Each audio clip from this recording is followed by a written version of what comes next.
想必大家最近都知道网上热议的卫生巾话题了。其实这几年关于卫生巾的讨论并不在少数，这一次能在公共舆论场获得如此巨大的关注，说到底还是因为消费者苦卫生巾久矣。从这几年一直在上涨的价格，到这一次被发现偷工减料，标准全往国标负误差靠拢，还有 pH 值相当于窗帘标准，有的还有虫卵，有的使用黑心棉等，可以说是乱象齐飞。于是呀，有不少消费者跑到雷军的直播间喊话，让雷总整顿整顿卫生巾行业，甚至连雷总在工厂躺平的照片都被人 P 成了卫生巾海报。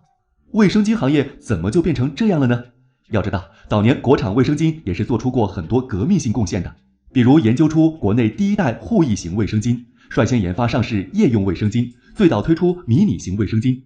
这些改革呢，也都是同一家公司做出来的，它就是一代国产卫生巾之王捷婷。不过，就在最近卫生巾行业的一片骂声中，捷婷母公司思宝集团宣布将以不超过 3.6亿元的价格出售捷婷。而根据相关报道，捷婷并不是败家子儿，相反，它还在赚钱。2023年，思宝护理营收 5.42 亿，净利润有 1377.16万，今年上半年也有盈利 1144.53万元。不差钱也不亏钱，捷婷为何要被3亿贱卖了？风云变幻的卫生巾市场，捷婷又经历了什么，最终走到被出售的地步？捷婷的创始人叫梁亮胜，是一个地地道道的广东人，早年上过山，下过乡，挖过矿，还搞过摄影，当过记者。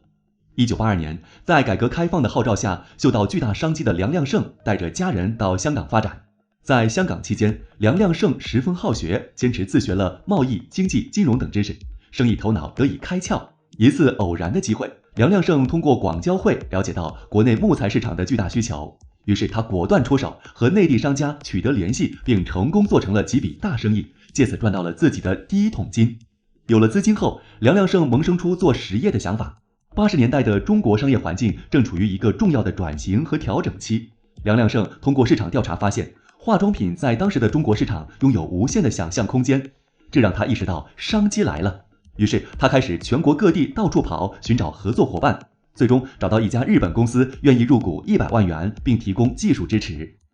有了技术和资金后，1989年，梁亮胜在香港成立思宝集团，同年又在武汉设立了思宝集团总部。至于为什么会在武汉设总部，这里还有不小的学问。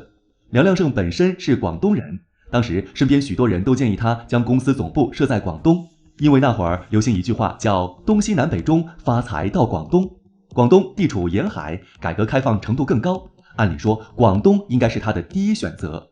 但梁亮胜认为，当时国内的货品要进入市场，必须经过国有批发站，再向商场及下一级批发站批发。在当时中国3大批发渠道中，广州批发基本覆盖华南地区，上海批发覆盖华东地区，而武汉批发所覆盖的区域不仅包括华中地区，还可以辐射到东北、西北地区。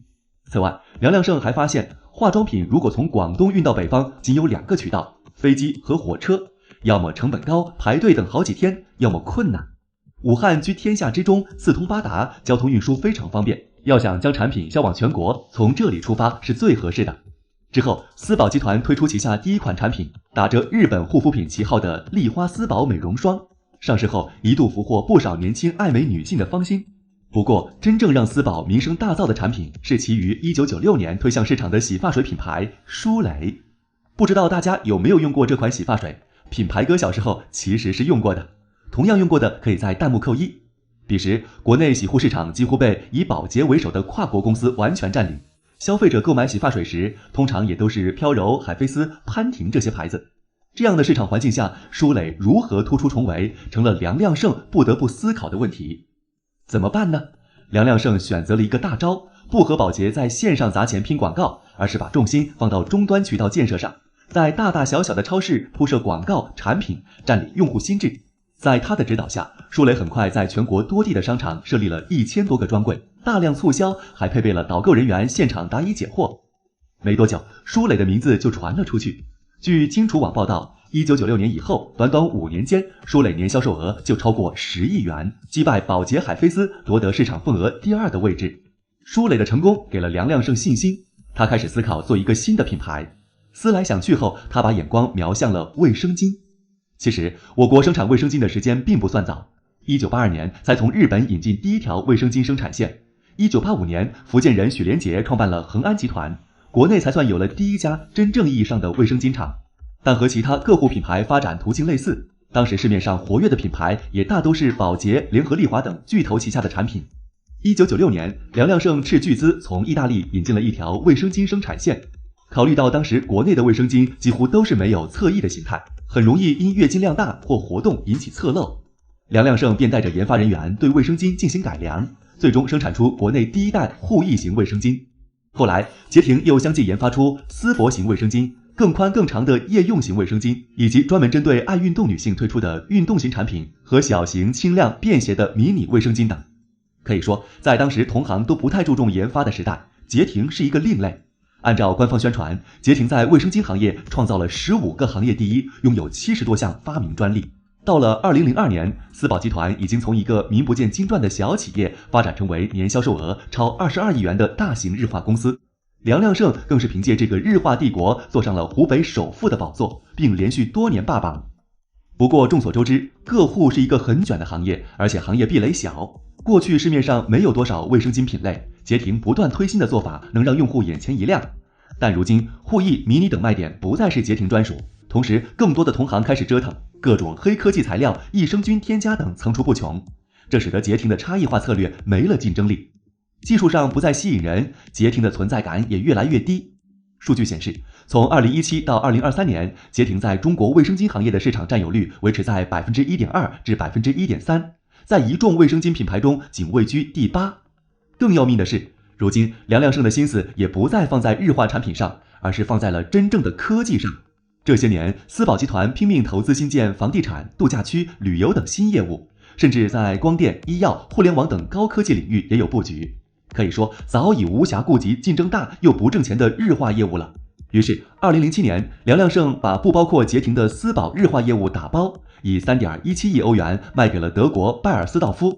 这笔交易也是继2003年欧莱雅收购小护士后，国内日化界当时最大的一起并购。如果说产品的竞争力不再是丝宝失速的开始，那么在渠道建设上的失误，则是丝宝在自己曾经的舒适区里被时代打趴。前面我们说，丝宝早期在推广产品时非常注重渠道建设，甚至由于在渠道上过于彪悍，丝宝还曾被视为中国版宝洁。但到了电商时代，丝宝却并没有像当初布局线下渠道一样重视线上平台。招商证券的报告显示，在2024年上半年，卫生巾电商渠道销售额 TOP 10中，京东和抖音这2个平台上都没有捷婷的身影，只有在天猫平台上，捷婷才勉强排在了第10名。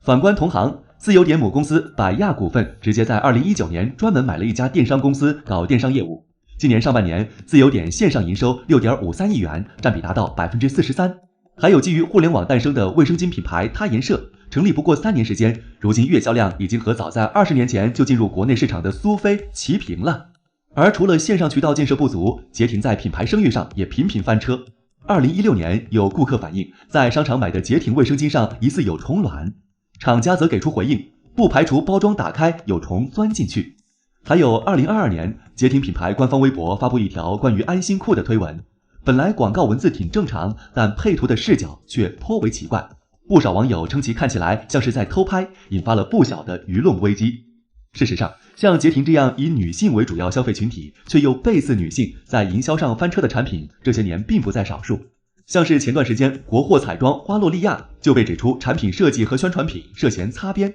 还有最近的卫生巾尺寸风波，无一不显示这些主打女性用户服务的企业都没有站在女性的角度去考虑产品。就像捷婷当初以解决女性痛点为己任，因而受到用户和市场的欢迎，但不思进取后，如今只落得个被3.6亿元出售的结局。最近几年，卫生巾议题受到越来越多的关注，前有月经贫困作为公共卫生问题引发讨论，后有正规品牌的卫生巾被爆出质量不达标，价格还越来越贵。而在这次卫生巾集体塌房事件中，又有更多人关注到了卫生巾质量问题。可以说，未来卫生巾行业能提升的地方还有很多，比如要么死磕性价比，干翻偷工减料问题，把价格打下来；要么优化女性的真正痛点体验，提升吸收性、安全性、舒适性等问题，而不是自嗨式的闭门造车，靠擦边营销博眼球，更无异于自己作死。作为女性刚需，每一片小小的卫生巾都关乎着女性的健康与尊严。所以，如果卫生巾企业们还是一味的想着吃老本躺赚，不去主动贴近用户，那恐怕离被驱逐市场也不远了。